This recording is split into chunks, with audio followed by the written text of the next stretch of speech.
Welcome to International Dispute Negotiation, your guide to resolving disputes everywhere.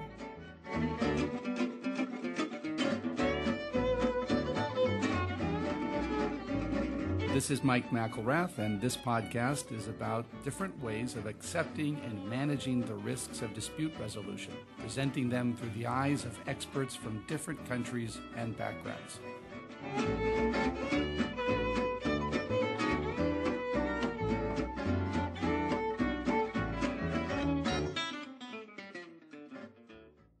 Well, we're here on the Spanish Steps in Rome, and with Peter Phillips. And Michael McElrath. No, I'm Michael McElrath. No, I'm Peter Phillips and Michael McElrath. Yeah, it's a beautiful day. The sun is going in between the clouds, and there's street construction going on, and it's a perfect opportunity to share some ideas. There we are. And people are almost walking on top of us here. Right. That's right. It's exciting stuff. So this is going to be a short podcast about the about CPR and this podcast, right? So Peter, right. You know something about CPR. Yeah, I've been with CPR for 10 years, but the organization, which is, I think a unique one, started in '79. It was founded by a man named Jim Henry, who was one of the, the forefathers of the commercial ADR movement. And he got a group of very influential companies, global companies, who were concerned about the cost of resolving business disputes between them.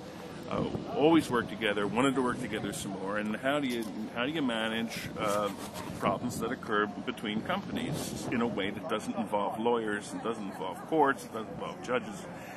And the CPR Institute was begun as a way to study that problem.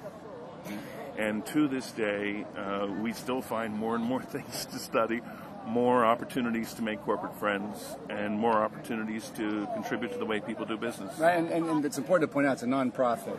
Yeah, it's a nonprofit. It receives most of its revenue from corporations and law firms that represent those corporations, all of whom are interested in supporting the work of the Institute and trying to control costs of dispute.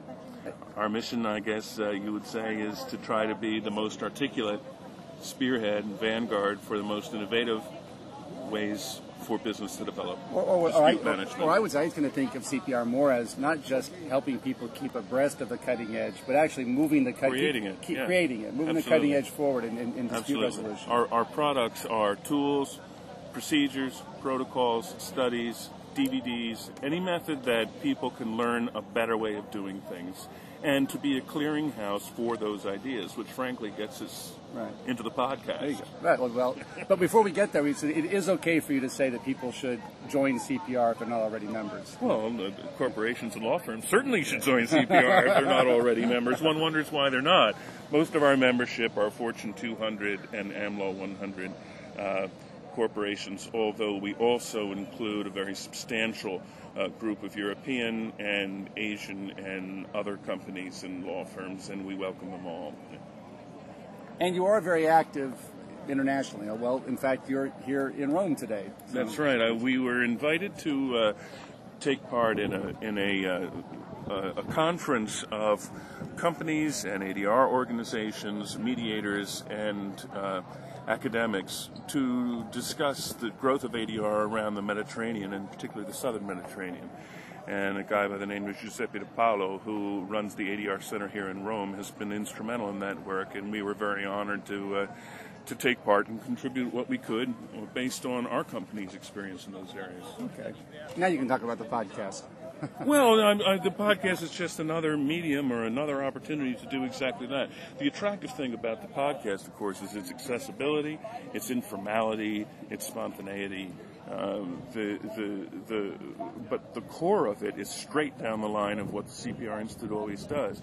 It tends to capture sort of excellent ideas. There are conversations that you usually leave and say, geez, I wish somebody would have listened to that. Or, God, I got to go home and write notes because that guy was really stimulating. That's what's in a podcast. And they're ideas or insights that might otherwise be ephemeral, and now in typical CPR tradition are preserved and broadcast out to a much larger group of highly influential people. That's what's very, very attractive to us about them, anyway. Well, listen, I love hearing you say that. But